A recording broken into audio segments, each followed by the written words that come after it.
नमस्कार, मी सचिन तायडे आणि TV marketing office private limited आणि वेलनेस हॅपी क्लब यांच्या माध्यमातून आपण आज जागतिक महिला दिवस सेलिब्रेट करतो. तर त्यासाठी आपल्यासोबत आज सावळी कट्टा चहाचा ब्रँड आहे, त्याचे ओनर आहेत मिस पूजा नवकरे मॅडम. तर आपण त्यांचं जाणून घेऊया की त्यांना त्यांच्या बिझनेसबद्दल.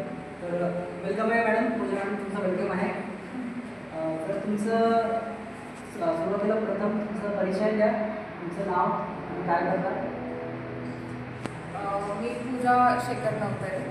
मी आधी IT कंपनीमध्ये जॉब करत होते ॲज अ सॉफ्टवेअर टेस्टर. पण नंतर मग जॉब करत करत साईड बिझनेस पण करायचा, म्हणून म्हटलं ठीक आहे चला बिझनेस चालू करूया.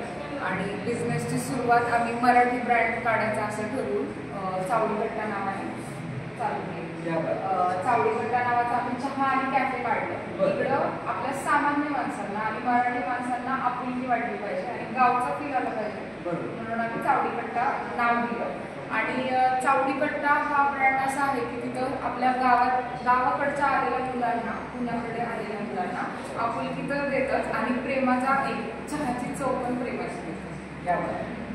आणि हा जो बिझनेस तुम्ही जर चालू केला, खरंच म्हणजे एक कौतुकाची गोष्ट की तुम्ही आधी IT कंपनीमध्ये जॉब करायचा आणि तुम्हाला तुम्हाला विचार आला की आपण काहीतरी बिझनेस चालू करायला पाहिजे, ठीक आहे. तर याच्यामध्ये तुम्हाला काय अडचणी आल्या? अडचणी येतच राहतात. बिझनेस म्हटलं की अडचणी येतात, पण ज्या अडचणी आल्या त्या आम्ही फेस करत गेलो आणि सक्सेसफुल 3 वर्ष पूर्ण झाले. आता 4थं वर्ष चालू आहे, जूनमध्ये ते पूर्ण. खूप छान. आणि असं तुमच्या लाईफमधलं या ओव्हरऑल म्हणजे IT कंपनी असू द्या, जॉब असू द्या किंवा तुमचं बिझनेस असू द्या, त्याच्यामध्ये म्हणजे तुमचं सर्वात आनंदाचा क्षण काय असतो, काय सांगता येईल तुम्हाला? आनंदाचा क्षण तर हाच आहे की एक स्वप्न होतं की आपला एक बिझनेस असावा स्वतःच्या मालकीचा, आणि तो झाला ही आनंदाची. आणि एकच नाही तर पहिली शाखा आम्ही 2021मध्ये काढली, त्यानंतर लगेच दुसरी शाखा 2022मध्ये आली आणि आता आम्ही 2 ऑफिसमध्ये गेलेलो आहे.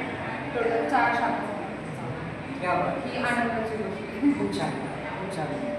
तर आपण बोलत आहे सध्या पूजा मॅडमशी. त्यांनी त्यांच्या बिझनेसबद्दल सांगितलेलं आहे की जागतिक महिला दिवसानिमित्त तुम्ही महिलांना काय आव्हान करू शकता, काय आव्हान करणार, काय करायला पाहिजे? महिला ह्या घरकामात आणि बाहेरच्या सामाजिक कार्यात पण पुढे जाऊ शकतात. महिला कुठेच कमी नाही आहे आणि महिलांनी प्रयत्न केले तर सक्सेस नक्की आहे. खरंच खूप कौतुकाची गोष्ट आहे की एक महिला खरंच म्हणतात ना की एका पुरुषाच्या मागे स्त्रीचा हात असतो किंवा पाठिंबा असतो, तो खरंच आज तो आपल्याला अनुभवायला मिळाला. तर थँक्यू सो मच मॅडम, तुम्ही इथे जागतिक महिला दिनाला आलात, तुमचं स्वागत आहे. आणि थँक्यू सो मच. आपण दरवर्षी हा प्रोग्राम घेत राहू, तर तुम्ही आमच्याकडे असेच नवीन नवीन काही उपक्रम घेऊन भेट देत राहा. Thank you so much.